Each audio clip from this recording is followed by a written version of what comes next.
Every morning, somewhere on the outskirts of Colorado Springs, a white bus pulls up to the side of a mountain.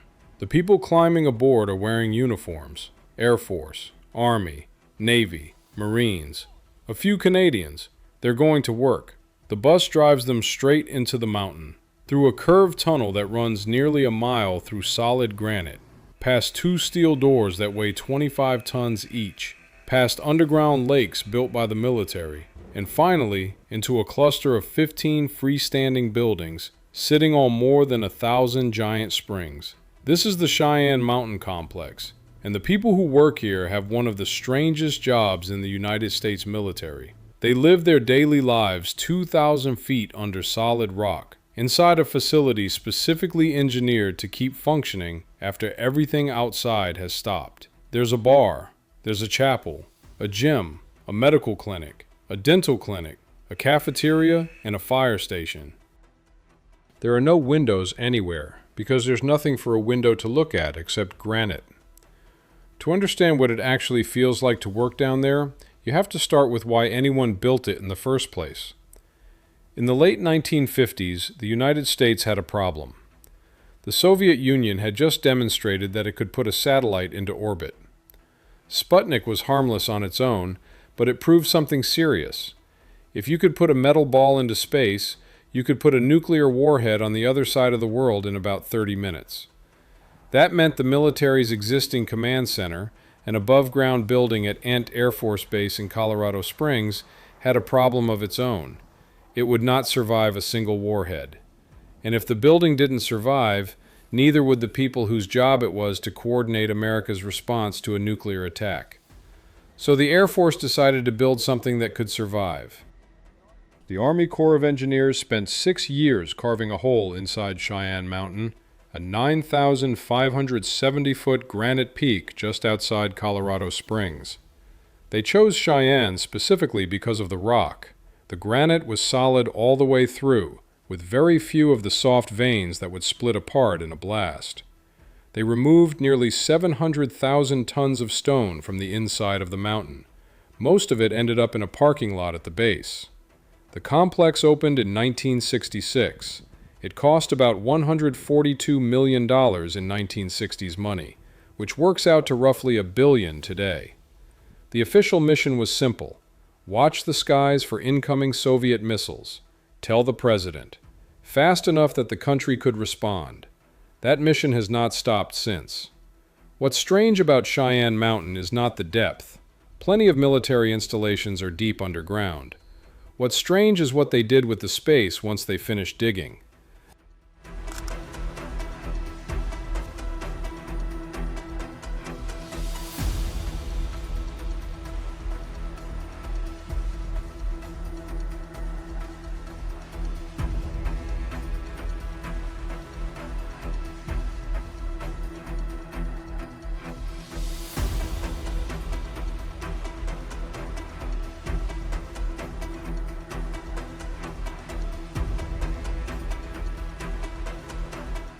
Inside the cavern, which is roughly 4.5 acres across and about 60 feet tall, engineers built 15 freestanding steel buildings.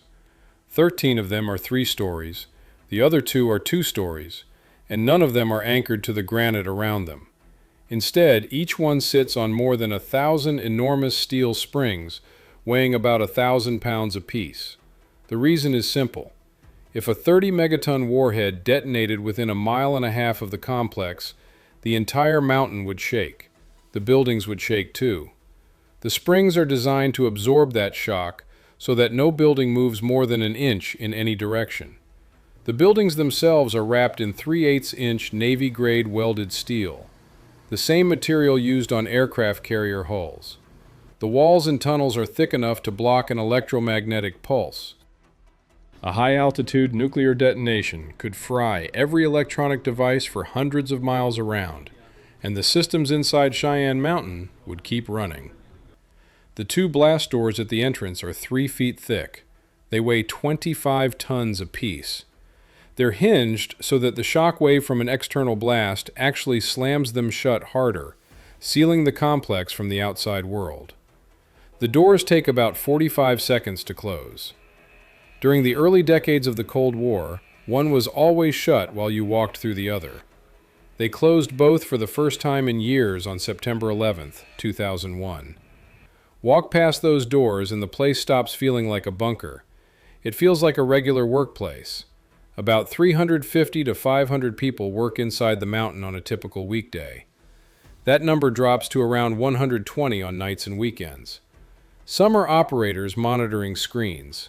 Others are Air Force engineers maintaining the air filtration systems and the blast valves. Others run the medical clinic, the cafeteria, the security checkpoints, the fire station.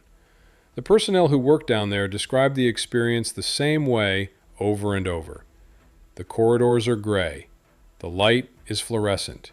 The air, multiple people have said, feels dead. There's no weather in it, nothing organic, only the smell of floor wax and ozone. The temperature stays between 68 and 72 degrees year-round, partly because the mountain itself is a natural 50 to 55 degrees, and partly because the computers throw off enough heat to do most of the warming for free. There are no windows because there's nothing to put a window in front of. The walls are granite, so is the ceiling. Above your head is 2,000 feet of solid rock. Because nobody can step outside for lunch, the mountain brings ordinary life inside. There's a small commissary where you can buy snacks. There's a fitness center, including a spin gym that can be converted into a hospital triage center if needed. There's a chapel that holds services. There's a dental clinic. And there's a tavern called the Granite Inn, where service members can grab a drink at the end of a shift, sitting under more granite than most countries have in their entire mountain ranges. There are also 5 lakes inside the mountain. One is filled with diesel fuel, sealed behind a wall, ready to power the underground generators if the complex is ever cut off from the city of Colorado Springs. The other 4 hold water. One is for drinking. The other 3 are industrial, including a 4.5 million gallon reservoir that acts as a giant heat sink for the cooling systems. There are even 2 boats inside the mountain so engineers can row out and inspect the pipework. You can serve a 4-year tour at Cheyenne Mountain and never get rained on at work. The strangest thing about working there, though, is what the job actually is. In any given hour, the systems inside Cheyenne Mountain process around 6,700 separate messages from sensors all over the world.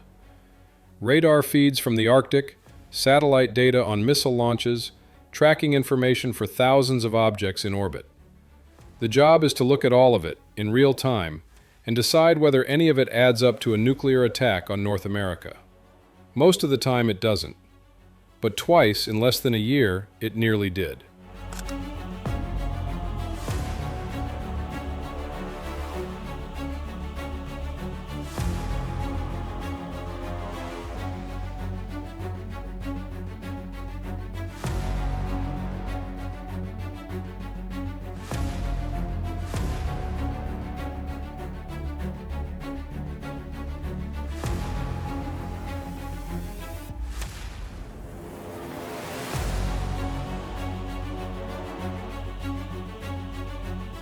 On the morning of November 9, 1979, the screens inside Cheyenne Mountain lit up with an enormous incoming Soviet strike.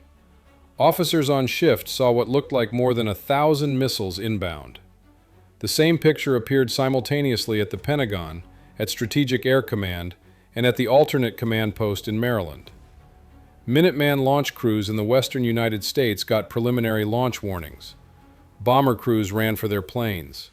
The president's national security advisor was about to wake him up. It took about 6 minutes to figure out what had happened. A technician had loaded a War Games training tape into the wrong computer. The attack was a simulation. Nothing was actually inbound. The systems were working exactly as designed. They just couldn't tell the difference between a drill and the end of the world. We dig into stories like this every week. If that sounds good, subscribe. 7 months later, on June 3, 1980, it happened again. This time the screens showed 2 missiles, then 0, then 200, then more than 2,000.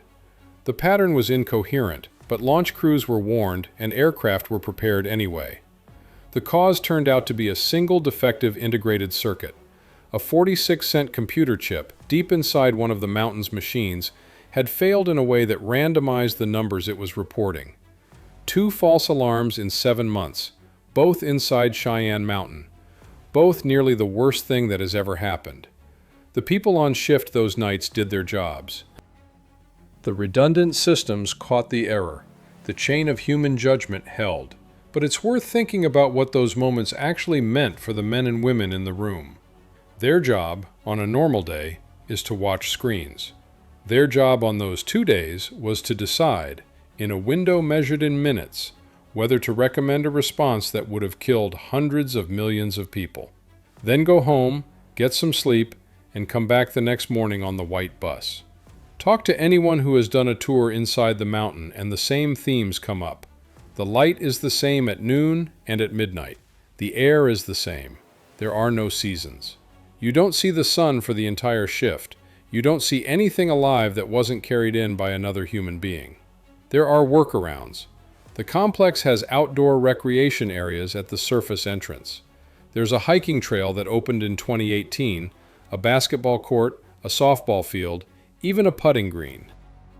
People take their breaks above ground when they can. The mountain itself is full of wildlife above the granite.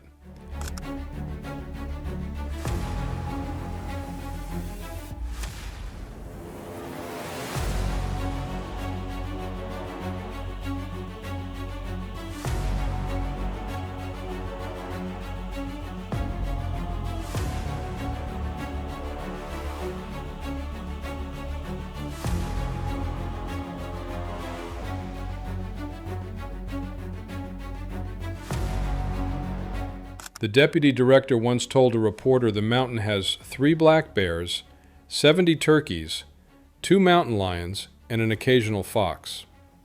Service members see them while walking to the bus. But during the shift, you are inside. The official rule is that the complex can sustain its personnel for 30 days completely sealed off, with no contact with the outside world. Most people who work there will never need that. But it's a fact that affects how you think about your job, even subconsciously. The 30-day timer is a constant reminder of what the building was actually designed to be. In 2006, the main NORAD operations moved 15 miles down the road to Peterson Space Force Base, which was simply easier to expand. A lot of people assume Cheyenne Mountain had been mothballed. It had not. The complex stayed open as the alternate command center, ready to take over within hours if anything happened to Peterson.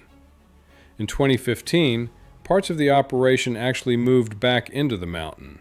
The reason was cybersecurity. The 1960s-era infrastructure inside Cheyenne, ironically, is harder to hack than the modern systems above ground. The complex remains the only Department of Defense facility certified to keep working after a high-altitude electromagnetic pulse. There are still more than a dozen agencies operating inside the granite, including ones the deputy director has said publicly he's not allowed to name. The blast doors are still tested every single day to make sure they can close. The springs are still rated to absorb a 30-megaton blast. The diesel lake is still full. The white bus still runs. Most jobs in the United States military involve going somewhere most people will never see. Carrier decks below the waterline. Forward operating bases nobody can pronounce. Submarines under the polar ice. Cheyenne Mountain belongs in that same category, but it's also something else. It's a place built on the idea that the worst day in human history might happen, and that on that day, this is where the lights have to stay on. The people who work there spend their careers acting as a kind of insurance policy against an event nobody wants to occur. They go in on a bus. They eat lunch under fluorescent light. They drink a beer at the Granite Inn. They go home. And every shift they pull, the mountain stays warm. The doors stay tested. The screens stay lit. Which leaves one question worth sitting with. If you knew exactly what that building was built for, would you want the job?